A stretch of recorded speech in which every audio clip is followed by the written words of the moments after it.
Games this week. A rematch of the NFC Championship game in Green Bay. Since the start of last season, Aaron Rodgers has thrown 3 interceptions in 2 games against Seattle. For perspective, he's thrown just 4 interceptions in 17 games against all other opponents. Now, without Cam Chancellor, in Week 1, Seattle allowed their most completions and yards on passes, thrown 15-plus yards downfield in the last 3 years. The Pack are 3.5-point favorites. Stephen A., who you got?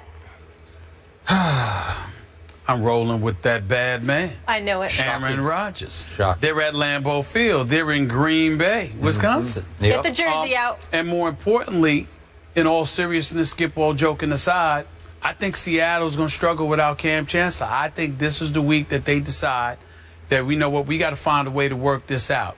I think Cam Chancellor's banking on it. I haven't spoken to him recently, but I think he's banking on it because once Seattle loses this week, he's going to need to get back. Somehow, some way, whether it's him or whether it's them, somebody's got to make the first move and get Cam Chancellor back. And I think it's going to be because the Seattle Seahawks are going to be 0-2. After losing in St. Louis last week, they go to Lambeau Field this week. Obviously, they don't have Jordy Nelson. We understand that. But James Jones, a familiar face to Aaron Rodgers, somebody he's thrown 34 touchdowns to in his career, came back to Green Bay after being let go by the Giants and not lasting in Jones. He showed out last week. You still have Randall Cobb. You still have Eddie Lacy. You still have the offensive line that you have, and you still have the baddest man in the NFL as far as I'm concerned, and that dude, Aaron Rodgers. Yeah. And so when you take that into account and you look at this defense, which is still good, but clearly not itself without Cam Chancellor, devoid of the mystique, devoid of the intimidating factor, devoid of just the aura that the Legion of Boom has been known to have the last couple of years. I don't think that you go into Green Bay and win this game. I think that I don't think that Cam Chancellor is going to be a priority in terms of getting him back just because Seattle is going to lose. I think for the second week in a row, the Seattle Seahawks are going to give up plus 30. I think the Green Bay Packers drop at least 33 points on the Seattle Seahawks this weekend.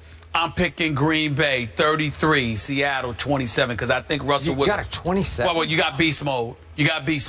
You got Russell Wilson, you've got Lockett and Jimmy Graham, Baldwin and those boys. That's why I believe against this Green Bay Packers defense, they may not break, but they bend entirely too much. Whether Clay Matthews is going to be on the outside or the inside at the linebacker spot, you know, they did lose 2 corners, even though they still got Sam Shields back there. I'm just of the mindset that they're going to bend. They're not going to break, but they're going to bend enough for Seattle to get its share of points. But this defense is not going to be able to stop that bad man that is Aaron Rodgers, even though they didn't look great last week against Chicago offensively.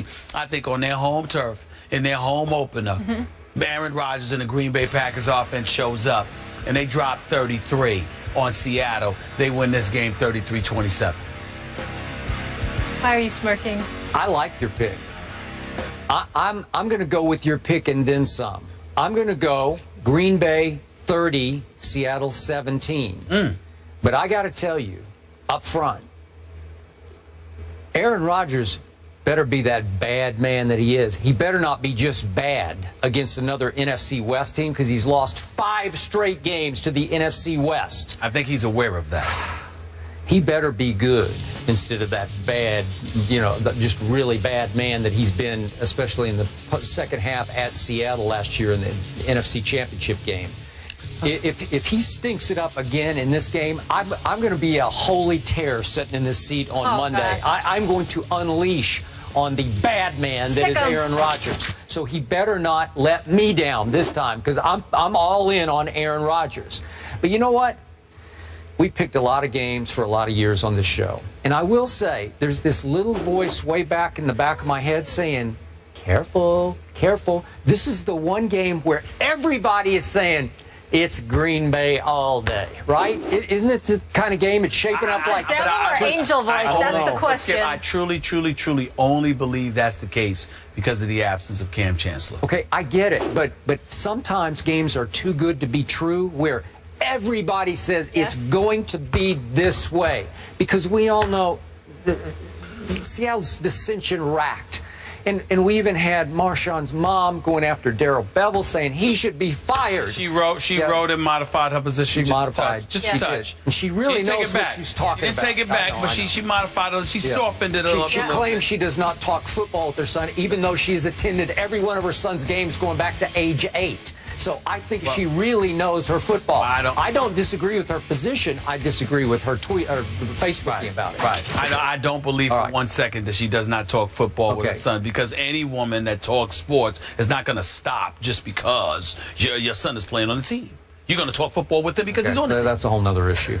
So now we have Michael Bennett, a Seattle Seahawk, openly admitting we miss Cam. And it builds in a locker room excuse whereby you can go lose this game at Green Bay and say, well, like we said, we just didn't have Cam. And you know, it's the truth what you were saying. It's like psychologically, I'm not saying they're going to throw the game, but there's a part of your psyche that hopes you do go lose the game, so it will force the issue and back Cam will come next week, like you just said. So something in the back of your mind is saying, it's not that big a deal if we actually lose this game. This defense gave up 34 points at St. Louis to Nick Foles. To Nick Foles, really? So it's problem on top of problem on top of problem. And you would say that Aaron Rodgers owes his team one after that second half. Remember, they're up 16-0 at half. They're up 19-7 at Seattle with 10:58 left in the NFC Championship game. And they blew that because Aaron Rodgers was awful in the second half by his high standards. You have to admit that. By his high standards, absolutely. He was awful. So it's like, I got to make up. Russell Wilson was awful, too. He was. A long period of time. Long period of time. At one point in time, his QBR was like 5. I agree. If I remember correctly. I love QBR, too. Yep. You know, I mean, come on, they wasn't doing anything. Okay, so at home, I love this stat. Aaron Rodgers has thrown 512 straight passes at Lambeau without an interception. That's extraordinary. It goes all the way back to week 13 of 2012. Man. Okay. He's an extraordinary quarterback. Well, I don't want to see any this time against this defense. I don't want to see 2 picks or 3 picks. It's so hard for you to pick I know. Raj. Well, I'm just saying. You're still conflicted. Hey, Raj. We can't compare him to Alex Rodriguez, right? Yeah. You got to put a G in there. Just drop the G. For his sake, right? But he did just lose his right tackle in practice, Brian Bulaga. Yes, he did. Yeah, and that's a pretty big deal. It is. I mean, it's your starting Not as big as losing the left tackle, but the right tackle is important for Aaron Rodgers, no question. So, you know, I say, wow, really?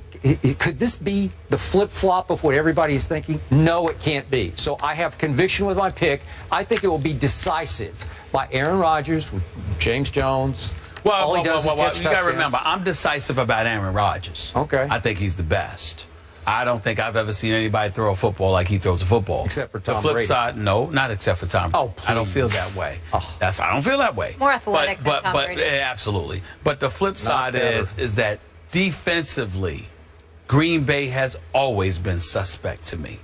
Always been suspect to me. You also have to remember that Mike McCarthy is no longer calling the plays offensively. He delegated those duties to somebody else. So there may be an adjustment period or whatever. We don't know. That may have had something to do with what you making excuses now? No? No, I'm not. I hope not. I'm simple. Because I don't need any excuses over over here. Well, if I here. had an excuse, Skip, I wouldn't have gave my score. Okay. See what I'm saying? That's why I don't have an excuse. But your First thing I did was put out the close. score. Well, I think it's going to be close because I don't believe in Green Bay's defense. But I do believe in Aaron Rodgers. And as a result of that, I'm picking them to win at Lambeau Field. This game was in Seattle. I would not have picked Green Bay. Just a quick question. How is it that Aaron Rodgers, the bad man that he is, has lost 5 straight games to the NFC West? How could that be? I mean, that's inexplicable to me. I will say this. It's like I will incomprehensible. Well, let me I think say it might be the team as a whole, the defense. We can give him that pass. I can't explain. Listen, I can tell you this. The defenses in the NFC West are customarily tough. And they usually have a running game, or they're usually very, very physical against that defense. Whether it be San Francisco being coached by Jim Harbaugh at the time, with Colin Kaepernick as somebody to contend with for that defense. If it's Arizona with Ellington, with Carson Palmer, if it's St. Louis that's beating you up, which they have the tendency to do. when you go up against the NFC West, you got to be ready to play a man's game. You really, really do. Okay. I'll give you that. Well, and I'll give you this. If this were a playoff game, I wouldn't pick Aaron Rodgers because we know what's happened since he won a Super Bowl. He's 2-4 in the postseason. If this were a playoff game, it would have nothing to do with Aaron Rodgers as to whether or not I would pick the Packers or not. It would be about that defense. I know what Aaron Rodgers could do. I have no doubts about him. By the way, 27-24 Packers. That's what I'm going with. you are. Yeah, 27-24? Yeah, how do you feel about it? Why did the Giants let James Jones go? That's what I want to know. And then the guy balled Well, out. they do have Randall and Cruz and Odell Beckham. I'm just saying, though. That would be the reason. Because And then he how many teams have those three receivers? Those quality, the three. Let's see if they can catch some balls. We'll talk about that later. Peyton Manning versus Gary Kubiak. What gives? We'll get into that relationship and how it will affect the Broncos' future. That's coming up next. Stay here.